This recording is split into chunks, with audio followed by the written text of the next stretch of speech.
Hello everyone, আজকে আমরা চাপা শুটকি ভর্তা রেসিপিটা শেয়ার করছি।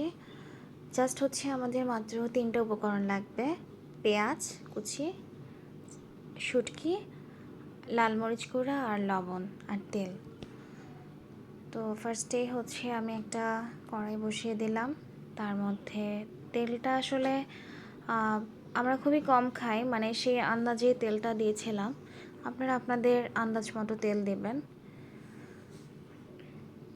রেসিপিটা আমার মায়ের কাছ থেকে শেখা, এবং এই রেসিপিটা দিয়ে আসলে যে ভাত খেলে আর কোনো তরকারির প্রয়োজন হয় না, এবং যখন জ্বর আসে, জ্বর মুখে যখন রুচি থাকে না, এই ভর্তাটা দিয়ে ভাত খেলে মানে অ্যাটলিস্ট ভাত খাওয়া যায় আর কি। এবং আমরা হচ্ছে খুদের ভাতের সাথেও ভর্তাটা খেয়ে থাকি।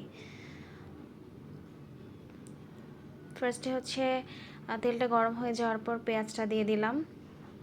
পেঁয়াজটাকে ভালো করে নরম করে নিতে হবে। একটু টাইম নিয়ে হচ্ছে পেঁয়াজটাকে ভেজে নরম করে নিতে হবে। পুড়ে ফেলা যাবে না, বেরেস্তাও করা যাবে না, মানে এটা হচ্ছে পেঁয়াজটাকে একটু নরম করে নিব আর কি, জাস্ট।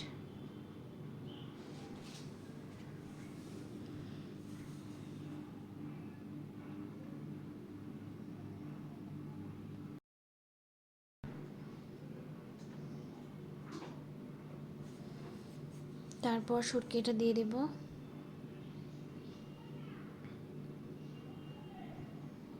শুটকিটা দিয়ে ভালো করে পেঁয়াজের সাথে মিশিয়ে নিব।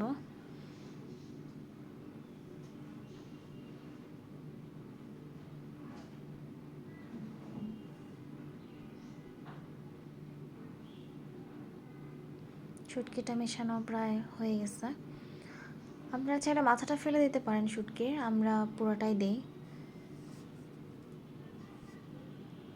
শুটকিটা খুব ভালো করে ধুয়ে নেবেন।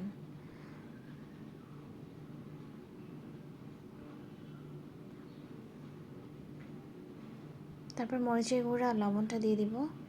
মরিচের গুঁড়াটা যে যার ঝাল মতো যতটুকু খান সেই আন্দাজে দিবেন। তারপর পানি দিয়ে দিব। পানি দিয়ে ভালো করে গুঁড়া মশলাটা মেশাবো। পানি দিয়ে ভালো করে মিক্সড করে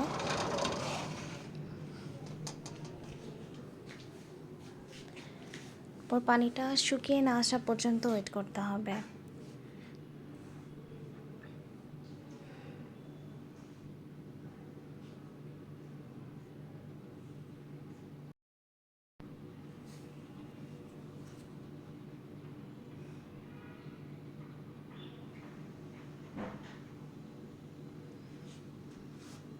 যখন অলমোস্ট পানিটা টেনে আসবে তখন এটাকে নাড়তে হবে। নেড়ে নেড়ে হচ্ছে একদম একটা ভর্তার মতো যখন হয়ে যাবে, গায়ে লেগে আসবে কড়াইয়ের, তখন বুঝতে হবে যে আমাদের ভর্তাটা অলমোস্ট ডান।